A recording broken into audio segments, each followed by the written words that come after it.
If you want to enhance your security on Lyft by removing all devices from your account, follow these simple steps. This guide will help you navigate the process easily. Step 1. Open the Lyft app. Launch the Lyft app on your smartphone. Make sure you are logged into your account to access your settings.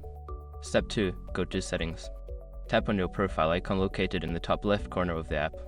From the menu, select Settings to access your account settings. Step 3. Access Security Settings. Scroll down to find the Security section within the Settings menu. Tap on it to view your security options, including the devices linked to your account. Step 4. View linked devices. In the Security settings, look for an option that says Manage Devices or Linked Devices. This will show you a list of all devices currently associated with your Lyft account. Step 5. Remove all devices. Select the old device you wish to remove and follow the prompts to delete it from your account. Confirm the action if prompted to ensure the device is successfully removed. By following these steps, you can easily manage and secure your Lyft account by removing any outdated devices. Regularly checking your security settings is a good practice to keep your information safe.